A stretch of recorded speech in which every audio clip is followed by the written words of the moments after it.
Mesdames, Messieurs, bonsoir et bienvenue à l'émission Horizon Ressources Naturelles. Deux grands gisements de taille mondiale sont découverts dans le Lualaba. Il s'agit notamment du gisement de Kamoa et aussi de Kakula. Vraiment, on dit une manne du cuivre qui fait parler de cette grande entreprise Ivanhoe qui a découvert ces gisements là où personne n'attendait trouver un gisement aussi important. Et à ce jour, nous soulevons la question de savoir, avec ces deux grands gisements, dont le premier compte plus de 739 millions de tonnes de minerais de cuivre, le deuxième, on dit, c'est un océan de cuivre. Alors, quel plan économique pour le développement de la RDC? C'est la question que nous soulevons dans cette émission et nous avons reçu M. Louis Atoum, le directeur pays de l'entreprise Ivanhoe Mines. Bonsoir. Bonsoir, Marcel. On parle de votre découverte. Deux grands gisements, d'abord Kamoa, qui a fait parler de la RDC, même au-delà de nos frontières, au Canada. Il y a eu un prix des développeurs et des prospecteurs sur cette découverte. Kakula, encore plus grand que Kamoa, que ce soit en taille, en teneur. Mais qu'est-ce que vous faites pour de telles découvertes? Quel est votre secret? Est-ce un hasard, par chance? Ou vous avez quand même des mystiques que vous utilisez pour de telles découvertes? Bien, d'abord merci pour m'avoir invité, Marcel. Je l'ai dit dans d'autres forums, c'est découvrir des grands gisements comme ça, ce n'est pas le fait du hasard, et ce n'est pas une mystique non plus. Non, non, c'est une combinaison de plusieurs ingrédients.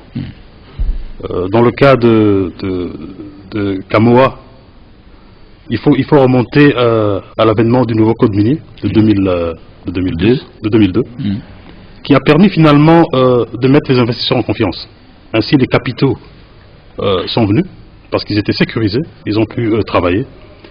Maintenant, il y a aussi les avancées technologiques. Il y a certains moyens aéroportés et satellitaires qui, à l'époque, n'existaient pas. Mais il y a également la qualité des géologues. Vous savez, une compagnie qui aujourd'hui investit dans la bonne qualité des géologues, en leur apprenant les nouvelles techniques et la discipline et les stratégies qu'il faut, c'est la combinaison de tout ça finalement. Vous verrez par exemple que nous avons des géologues à Kamoa, des jeunes gens qui vont régulièrement en recyclage, qui vont assister à des conférences internationales au Canada et partout ailleurs dans le monde. Et c'est donc la combinaison de tout cela qui fait qu'on arrive à trouver des grands gisements. Oui, bah quand même c'est important. Kamoa a été découvert il y a quelques kilomètres. Il y a Kakula encore qui fait bousculer les gens. On s'est dit, évidemment, vous l'avez dit aussi, c'est le travail. Alors, pourquoi l'entreprise Ivanhoe Mines, dans le là-bas aujourd'hui, on parle plus de Kamoa Copper? Vous avez changé le nom? Oui, je souris parce que je suis parfois apostrophé par les chefs du village environnant qui me disent mais vous ne faites que changer de nom. Parce qu'à l'époque c'était African Minerals, voilà. Vous savez. Non, non, la société aujourd'hui s'appelle Kamoa Copper SA, parce que nous sommes dans l'Ouada. Et donc on parle moins de Kakula, plus de Kamoa simplement parce que les deux gisements en réalité se trouvent sur des permis détenus par Kamoa Copper SA comme compagnie. En réalité ces deux gisements sont à 5 km l'un de l'autre. Ils sont en fait dans une même concession. Et on a découvert Kakula en fait en faisant une extension de Kamoa, en faisant un programme de sondage pour tester l'extension de Kamoa. On a trouvé Kakula. Voilà donc pourquoi on a plus tendance à parler plus de Kakula, de Kamoa, pardon. Oui, mais même pas aussi. On a constaté que la découverte des Kamoa a permis à votre entreprise, Ivanhoe Mines, d'avoir un prix au niveau international par les prospecteurs et développeurs du Canada.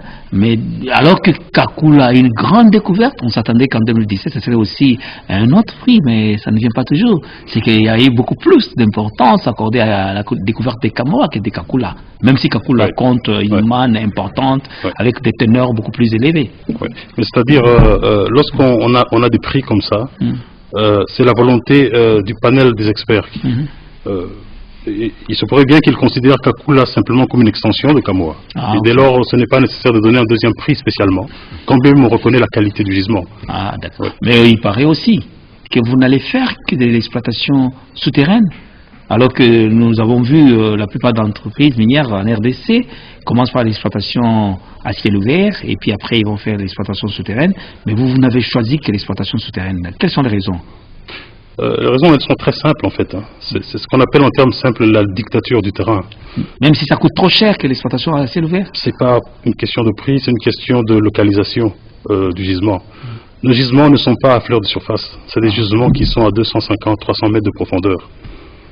Et quand vous parlez de ce genre de profondeur, vous regardez à l'approche soit en poulie verticale ou en incliné, mais vous regardez beaucoup moins en ciel ouvert, parce qu'en ciel ouvert, vous aurez ce qu'on appelle un stripping ratio, c'est-à-dire le rapport des stériles au minerai qui sera très élevé, et ça sera finalement très coûteux. Et donc en réalité, c'est un scénario optimisé qu'on fait, en allant directement dans le souterrain. Ah oui, et bien aussi, vous allez faire pour les deux gisements, à ce soit Kamoa et Kakula. Tout à fait, c'est la même configuration, c'est-à-dire Kamoa aujourd'hui, si vous allez trouver qu'il y a un portail d'accès, il y a les galeries souterraines qui sont en train d'être creusées.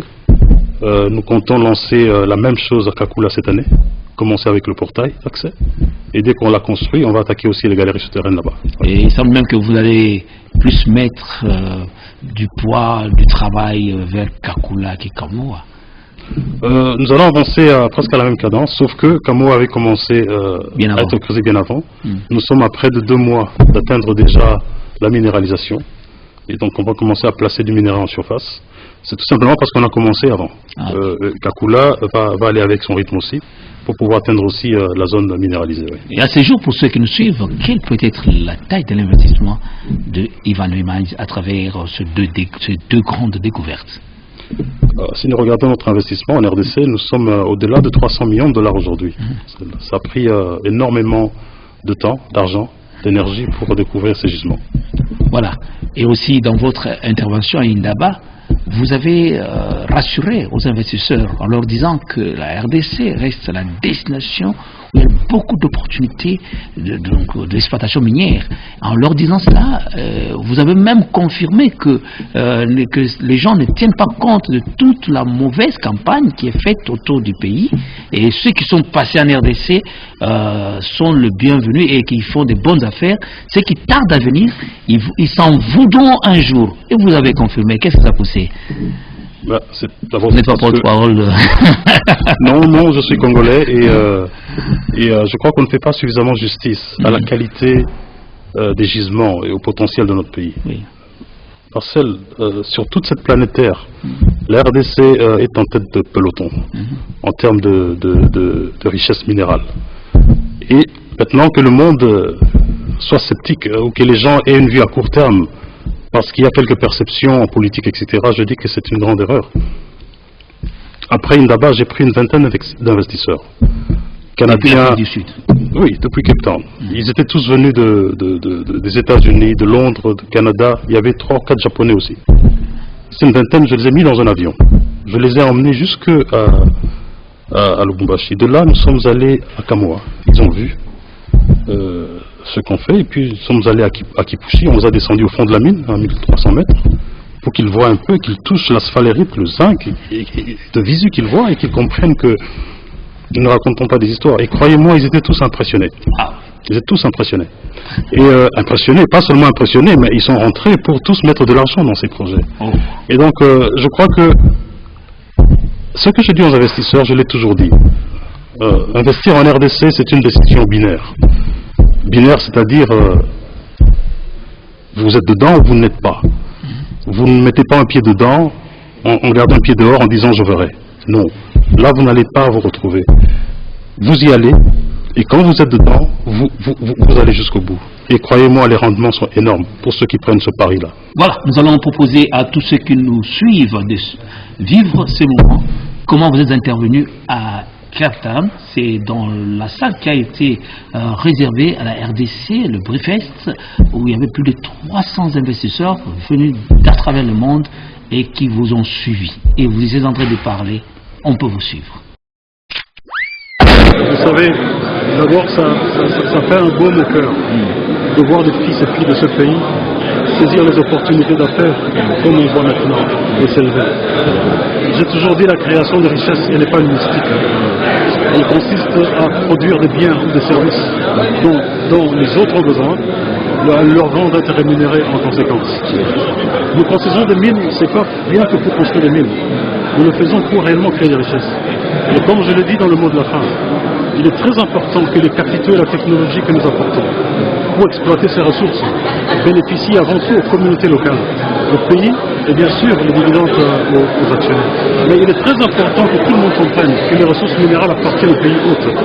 Et donc, si on n'arrive pas à faire un développement durable, si on n'arrive pas à créer ces richesses-là, je crois que nous avons raté le coche. C'est vrai, Kipushi, aujourd'hui, en termes de Brownfield Project, c'est le projet avec la plus haute teneur en zinc dans le monde. On parle d'une teneur moyenne de 35% de zinc, avec des passes de près de 60% de zinc, de la sphalerite pure.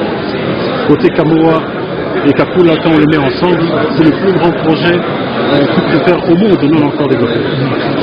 Maintenant, il faut que nous prenions un peu de recul et qu'on arrête de rester excités et de se mettre au travail.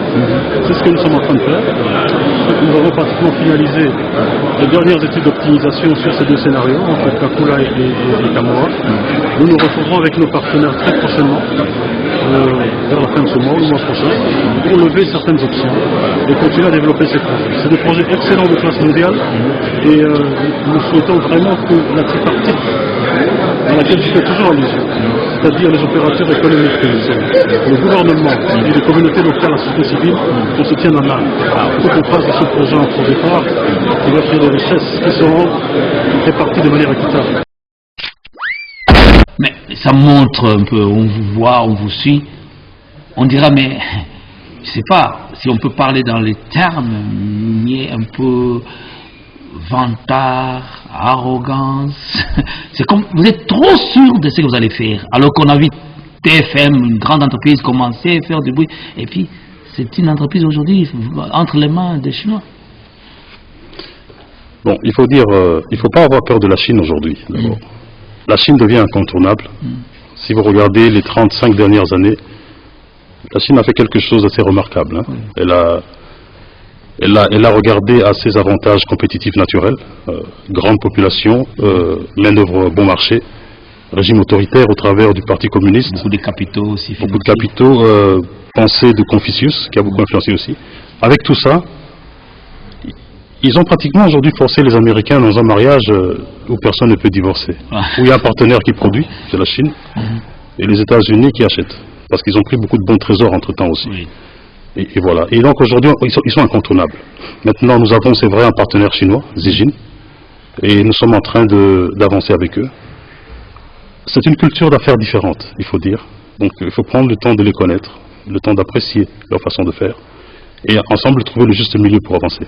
Et avec votre partenaire chinois, vous n'êtes que dans le projet Kamoa Copper SA. Alors que vous êtes à la tête de 5 groupes en RDC. Si pour ceux qui ne le savent pas, vous pouvez encore revenir là-dessus, présenter évidemment l'entreprise Ivanhoe Mines en RDC. Oui. Est-ce que les Chinois sont aussi partout dans tous les groupes? Oui et non, c'est-à-dire au niveau de Ivanhoe, la maison mère, les Chinois ont 9%. Ah oui. Oui. Maintenant au niveau de Kamoa, effectivement ils ont près de 40%. Et nous de même, et puis la partie congolaise, la RDC à 20%. Mais le reste des compagnies que nous avons au Congo, par exemple à Kipushi, là c'est un partenariat entre nous et la GECAMIN uniquement. Nous avons Ivanhoe Énergie, là nous sommes seuls. Nous avons Ivanhoe Exploration, nous sommes seuls. Nous avons Ivanhoe Service qui sert de logistique, de support logistique à toutes nos opérations en RDC.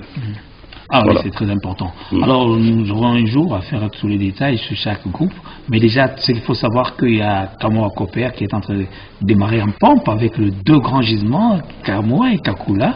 Et aussi, il y a Kipushi qui est en train de venir aussi avec ses zinc d'une teneur très considérée à travers le monde. Parce que c'est déjà de très bonnes nouvelles.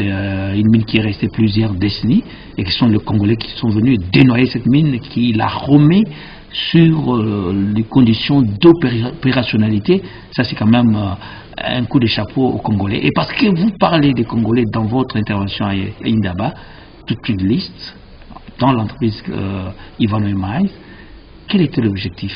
Parce que nous avons vu en RDC, après tout un siècle d'exploitation minière, la RDC aujourd'hui peut se pavaner d'avoir été un des grands pays au monde qui a produit le cuivre en quantité importante, à une époque le cobalt, le diamant, mais aujourd'hui la RDC n'a pas d'opérateur minier congolais.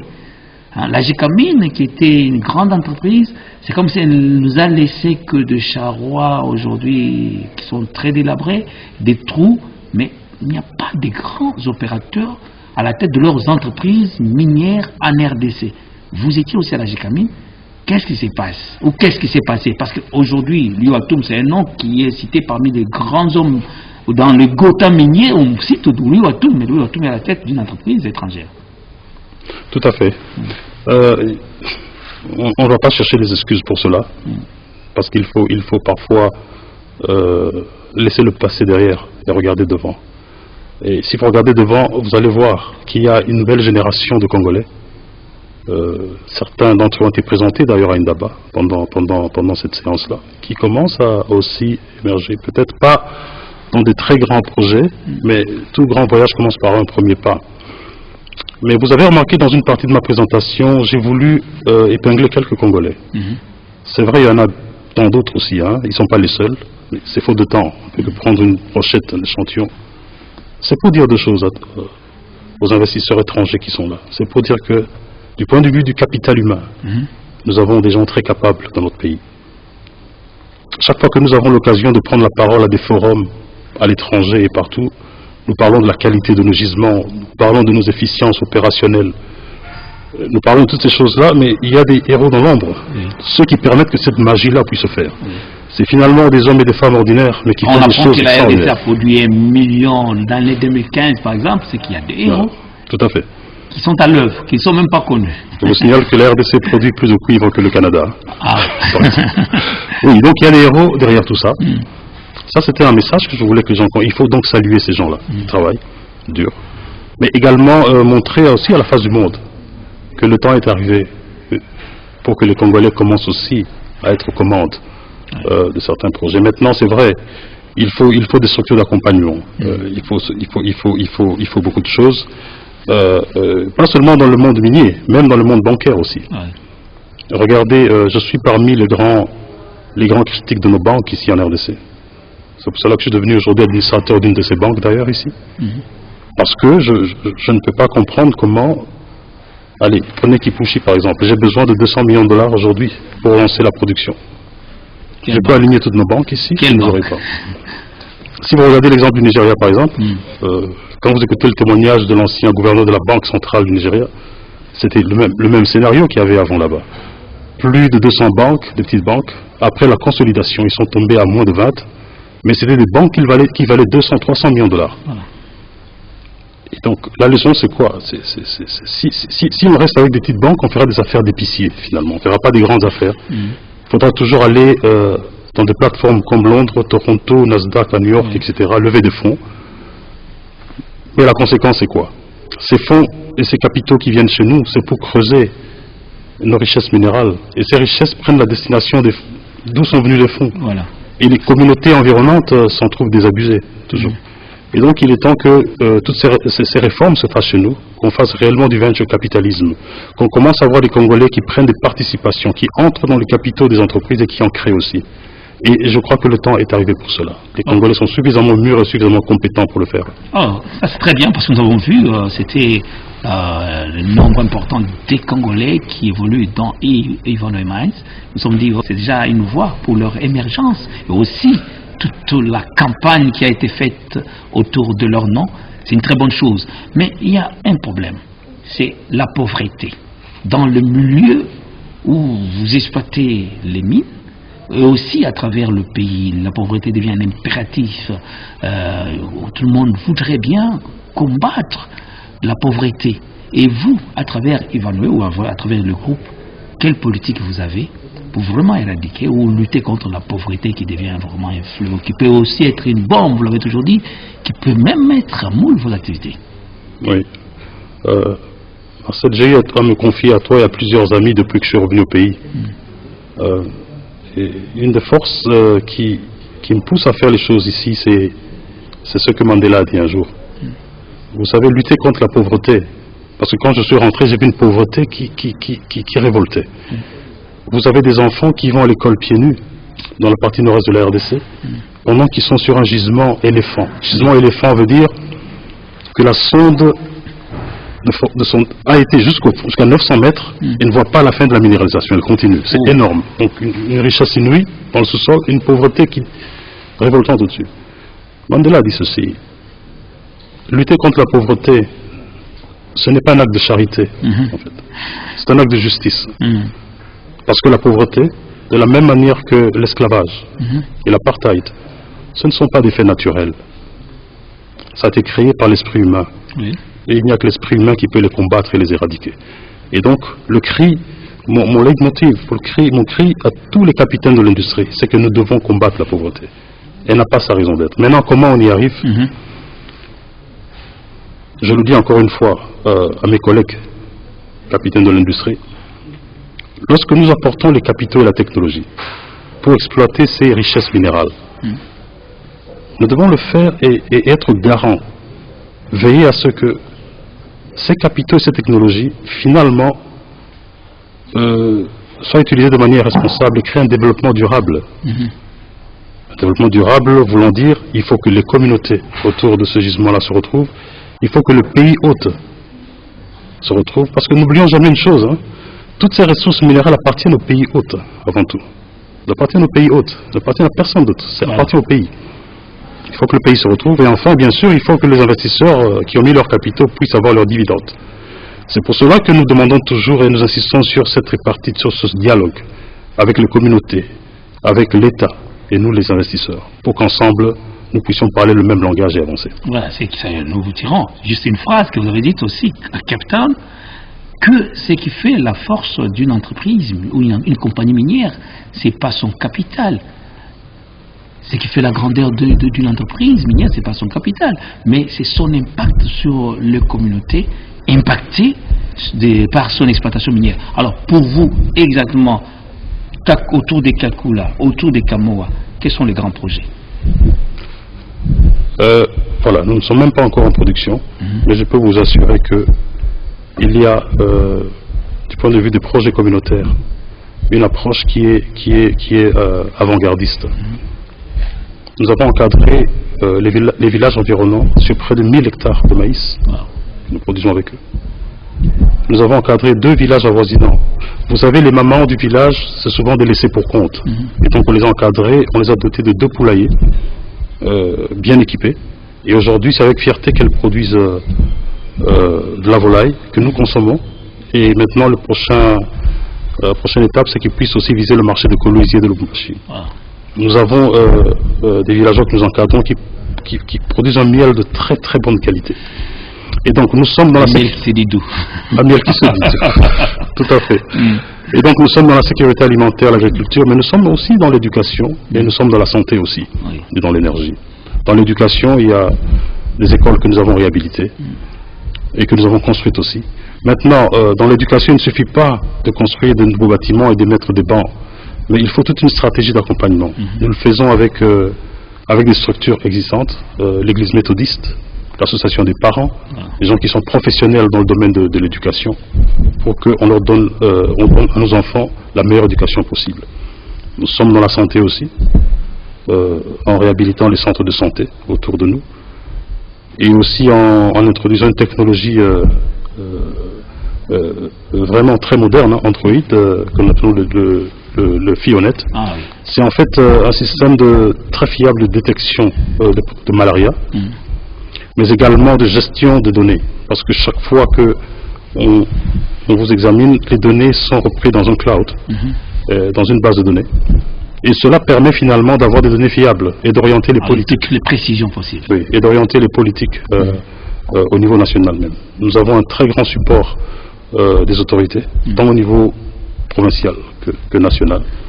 Nous avons déjà déroulé ce programme dans plusieurs centres dans le Lualaba, mais également dans le Haut-Katanga. Ah, d'accord. Et on se pose aussi la question de savoir, avec toujours l'élan que vous êtes en train d'amener sur le terrain, à quand le premier ou la première cathode, déjà avec le projet Kabawa, et aussi, si possible, le projet Kakula, bon, à quand la première cathode, et aussi quel est le chrono par rapport à tout ce qui va se faire entre ces deux projets? Très bien. C'est toujours une question inévitable. Et je comprends. Croyez-moi, nous avons énormément de pression nous-mêmes pour aller en production. Je le dis toujours, nous les miniers, nous vivons avec de l'argent emprunté. Et quand on vit avec de l'argent emprunté, on fait une chose. On court. On va vite. On va vite. Pour être dans une position où on peut commencer à repayer. Parce que chaque jour qui passe génère des intérêts au-dessus de vos emprunts. Nous sommes fort conscients de cela. Mais il faut aussi dire une chose. Après toutes ces grandes découvertes, on a tous été excités bien sûr de voir cela. Il faut maintenant mettre toute cette excitation de côté et retomber sur terre de manière sereine et évaluer maintenant les scénarios le plus optimal qui soit. Vous avez un grand gisement qui s'appelle Kamoa, l'autre qui s'appelle Kakula, qui a une meilleure teneur, qui peut donner un meilleur rendement. Comment il faut combiner les deux? Les comportements métallurgiques ne sont pas nécessairement les mêmes. Il faut optimiser ces comportements métallurgiques-là. Kakula qui a été trouvé récemment, il faut avancer avec l'étude de faisabilité.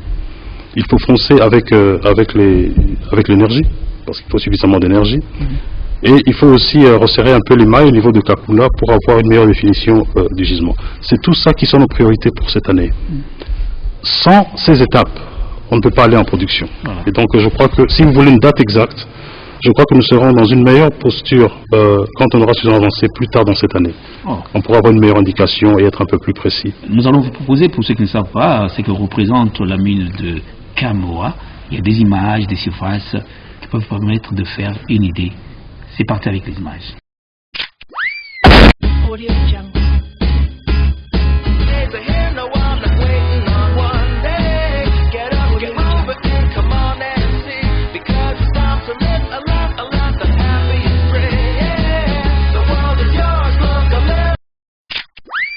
Formidable. Alors, monsieur le DG, nous sommes en train de terminer l'émission. Et pour tous ceux qui nous suivent, quelles sont les perspectives à court, moyen et long terme avec ces deux grands projets, sinon du groupe Ivanhoe en RDC? Mais je crois que plus que jamais, nous avons une occasion unique dans le monde et dans l'histoire de faire les choses de manière corrigée. Vous savez, il y a eu tellement de promesses faites dans des grands projets qu'on a vus en RDC, et finalement beaucoup se sont retrouvés désabusés. Et c'est pour cela que dès le départ, nous ne voulons pas rater le coche. Et nous commençons ce dialogue franc avec tout le monde pour que nous voyions finalement l'émergence de ces classes moyennes dont on parle. Nous sommes en contact très proche avec les opérateurs économiques locaux qui sont chez nous, avec les communautés locales, pour qu'ensemble ils grandissent avec nous. Et ici je dois dire une chose, nous nous rendons compte d'une chose. Maintenant qu'il y a la loi sur la sous-traitance, vous allez vous rendre compte que nous avons aussi du chemin à faire de notre côté, en termes de renforcement de capacité. Ça manque parfois chez nous. Allez, un exemple simple. Lorsque je dois acheter un rouleau de papier de toilette à Kolwezi, et qu'il me coûte 3 fois plus cher que l'importé de l'Afrique du Sud, c'est qu'il y a des problèmes structurels qu'il faut voir. Le coût des affaires en RDC, le coût, la charge fiscale, etc., qui s'applique sur les opérateurs économiques, c'est tout ça où nous devons nous remettre en question. Et donc, notre vœu, c'est que ensemble, nous puissions gagner le pari. Il n'y a pas, Ivanhoe ne le fera jamais seul, Kamoa ne le fera pas seul. Nous avons besoin de l'État, nous avons besoin des communautés pour nous aider à réellement écrire une nouvelle page de l'histoire. Une histoire qui sera vraiment différente de ce qu'on a vu jusque-là. Voilà, c'est juste en quelques mots ce que vous venez de dire, que nous pouvons retenir et rappeler à ceux qui avaient posé la question de savoir quel est le plan économique d'Ivanhoe Mines à travers ces deux grands gisements pour la RDC. Ouais. Ben, le plan économique, il faut le voir en amont et en aval.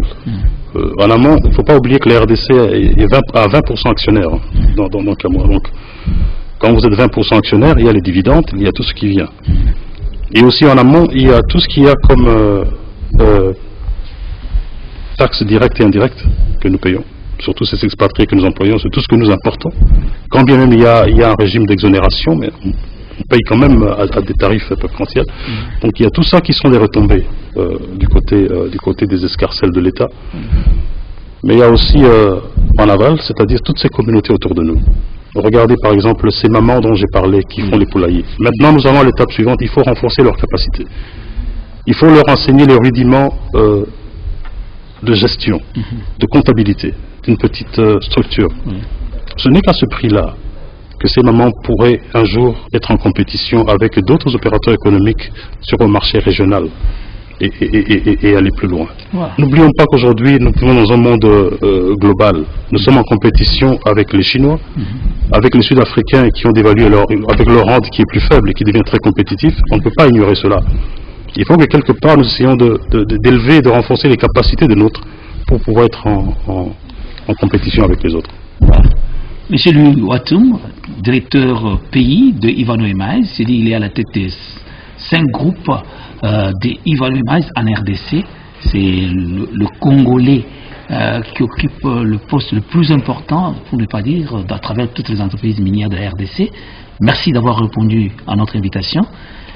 Mesdames, Messieurs, vous avez quand même vous-même suivi que le plan économique d'Ivano Emmaïs pour le développement de la RDC, c'est un plan qui est tellement important et qui a autant d'ouverture, qui est, on peut dire, qu'il y a de répondants sur le terrain, et c'est déjà quelque chose de très très très bien, et que tout le monde veut bien soutenir ces projets pour qu'il aille de l'avant.